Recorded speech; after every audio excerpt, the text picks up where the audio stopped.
Passage 1. Working from home.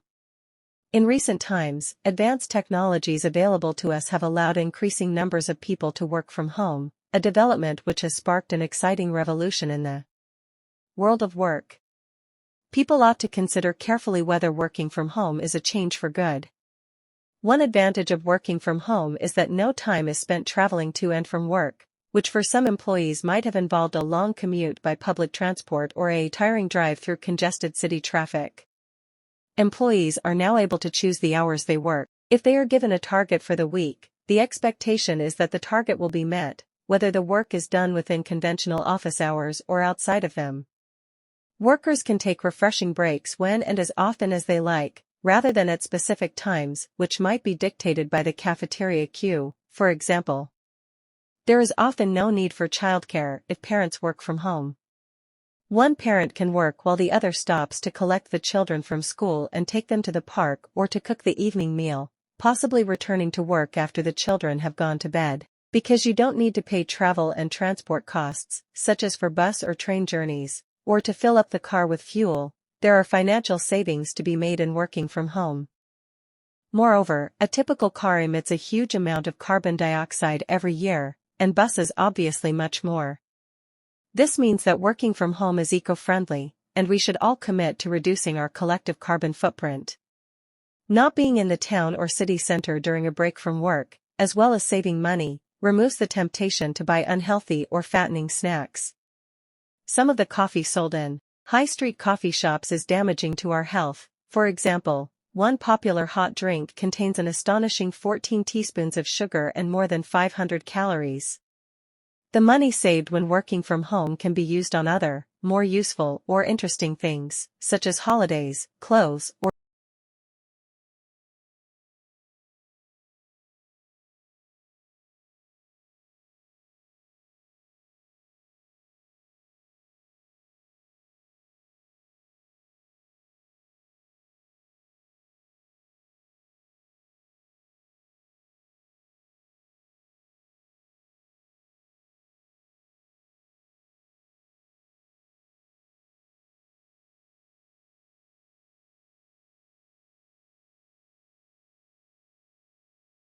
However, there are also disadvantages of working from home. One of these is that computer technology might let you down. You need to know about technical issues such as connectivity and bandwidth, whereas when working in the office, you might have a whole team of technological experts close by. Working alone without interruptions from colleagues is an attractive idea, but for some people, the lack of social contact leads to loneliness.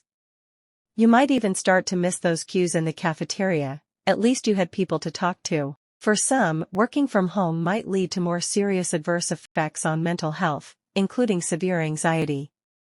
Running for the bus, or walking to the office from the car park, might not be an attractive prospect on a rainy Monday morning, but at least you have moved. Some workers are dismayed to find that, having sat in front of a screen all day at home, they have taken absolutely no exercise. Even light exercise reduces the risk of heart disease and helps to control weight. Staring at a device like a laptop all day can also harm the eyes, causing, for example, blurred vision, headaches, or eye strain. Whereas in the office, employees are encouraged to take regular screen breaks. If you are working from home, it is important that you remember to give your eyes a chance to rest. It is possible to have virtual meetings from home with colleagues, but these tend to be formal and organized in advance. Helpful chats across the desk or the office often help to solve problems or provide ideas. These impromptu meetings don't occur in the silence of your home. When cities or town centers are deserted because so many people are working from home, restaurants and coffee shops have fewer customers and sometimes are forced to shut down, causing unemployment. When public transport is being underutilized, bus and train companies have to reduce their services, meaning that those people who do need to use them have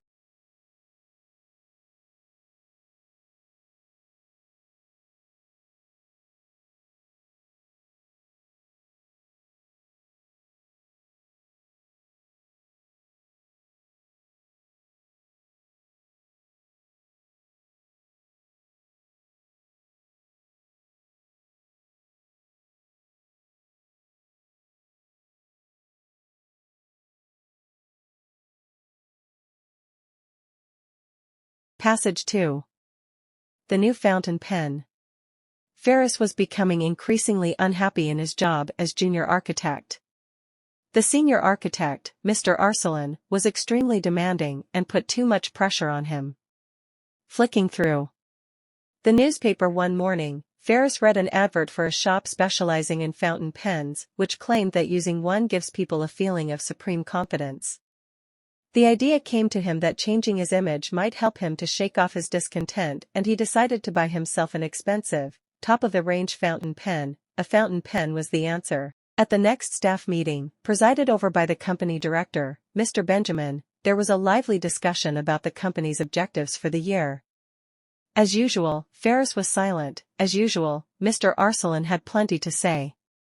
"I don't agree with you, Mr. Arsalan," Ferris suddenly dared to say, shaking his head. He touched his new fountain pen, which he had placed in front of him on the table. Mr. Arsalan and his colleagues stared at him in amazement. Ferris allowed a few moments to pass before he attacked, point by point, the arguments put forward by Mr. Arsalan. With unprecedented eloquence, he watched himself outline the complicated sections of his own argument. When he had finished, there was silence in the room. One of his colleagues ventured to speak out, saying that Ferris had conveyed the staff's misgivings perfectly. "Well done, Ferris," announced Mr. Arsalan coldly. Back in his office, Ferris sat at his desk and stroked his fountain pen. He closed his eyes and sighed contentedly. He had got through the meeting without any of the anxiety that had plagued him since early childhood. Just a few days ago, a confrontation with Mr. Arsalan would have caused his heart to race. He would have played back their conversation repeatedly in his mind, blaming himself for some clumsy word, some weak point that would have lost him the argument to Mr. Arsalan. Eating lunch would have brought on an attack of indigestion. Ferris would have gone home miserable. There was a knock on the door, and the company director, Mr. Benjamin, came into Ferris's office, smiling. "Ferris, I was very struck by your analysis of the company's objectives," he exclaimed. "I want to promote you to second senior architect."